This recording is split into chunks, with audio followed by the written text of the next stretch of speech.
खाल्ल्यानंतर चव विसरणार नाही आणि शरीराला सुद्धा भरपूर असा गुणकारी मटण पाया करी बनवूया। तुम्ही सूपसुद्धा बनवून घेऊ शकता। त्याच्यासाठी छोटंसं वाटण तयार करूया। भाजून घेतलेला कांदा, खोबरा, भरपूर लसूण आणि आलं घालून मिक्सरला याची चांगली पेस्ट करून घ्यायची। त्याच्यानंतर इथे मी 2 बकऱ्याची पाय घेतलेली आहे। आपण मटण आणतो ना तिथूनच स्वच्छ करून घेऊन यायचे आहे आणि शक्य असेल तर घरीसुद्धा साफ करून घेऊ शकता।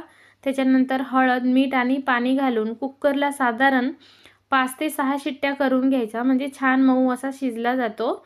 बघू शकताय तुम्ही छान असा शिजलेला आहे। आता आपण फोडणीची तयारी करूया। गरजेनुसार तेल घालायचं। तेल चांगलं गरम झाल्यानंतर करून घेतलेलं वाटण घालायचं। वाटणसुद्धा चांगलं परतून घ्यायचं अगदी मंद आचेवर साधारण 6 ते 7 मिनिटं। त्याच्यानंतर सगळे सुकी मसाले घालायचे। त्याच्यानंतर अर्धा चमचा गरम मसाला, अर्धा चमचा काळा मसाला आणि मीठ बेतानीच घालायचं, कारण आपण शिजवताना सुद्धा मीठ घातलेलं आहे। सगळे मसाले घालून चांगलं परतून घ्यायचं आणि थोडंसं पाणी घालून बघा तेल सुटेपर्यंत वाटण परतून घेतलं।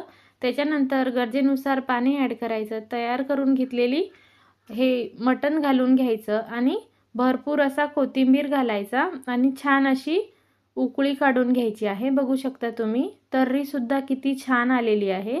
मस्त अशी आपली मटण पाया करी तयार झालेली आहे। तुम्ही सुद्धा जरूर एकदा नक्की ट्राय करून बघा। खाल्ल्यानंतर चव विसरणार नाही आणि पौष्टिक सुद्धा आहे।